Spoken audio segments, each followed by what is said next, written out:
Donc, je vais te faire de la lecture, je vais te parler des poisons, pas te parler, je vais te faire la lecture parce que là, ça intéresse à la pétule. Puis dire les poisons durant la grossesse. Et puis, qui est l'empoisonneur? Un empoisonneur, que ce soit sur une femme enceinte ou peu importe, normalement, ça devrait être 25 ans de prison. Et puis, ses complices, l'empoisonneur et ses complices. Donc, on te les nomme. Ça fait 20 ans que je te nomme des empoisonneurs, des complices. Et il y en empoisonne d'autres, là. Il empoisonne d'autres personnes, là, hein. Donc, sur Internet, là, j'ai marqué poison premier trimestre de grossesse. Donc, je vais te faire de la lecture comme ça. La bactérie qui cause la listériose peut traverser le placenta et provoquer une fausse couche au premier trimestre.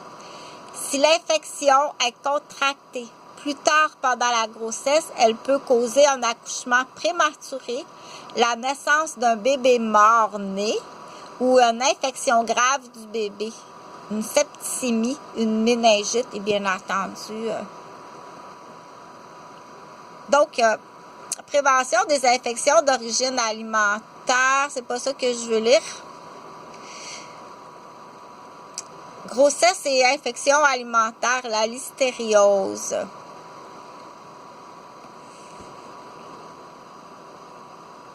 Après ça, je chercherai les poisons aériens, les poisons topiques. Donc, c'est se faire empoisonner par quelqu'un, hein, c'est grave. Perdre un enfant, hein, quand on est enceinte, c'est grave. Surtout quand c'est des grossesses qu'on dit à haut risque. Le bébé miracle. Grossesse et infection alimentaire, la listériose et la toxoplasmose.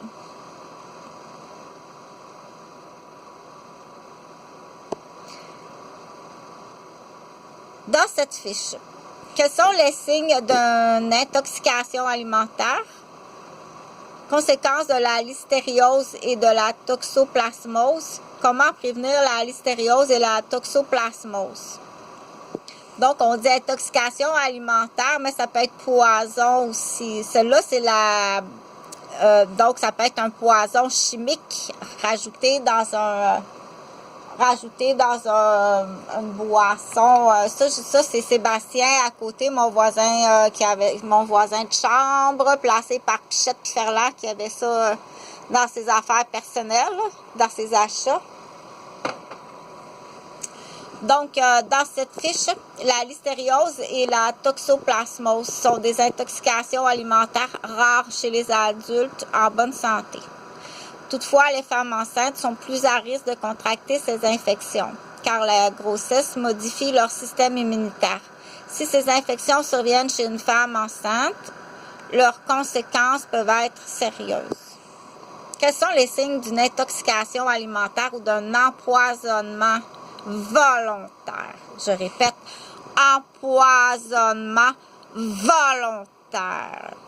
Entre guillemets, comment tu te sens d'être le fils d'un tueur? Comment tu te sens d'être la fille d'un tueur? Puis comment tu te sens d'être la femme d'un tueur?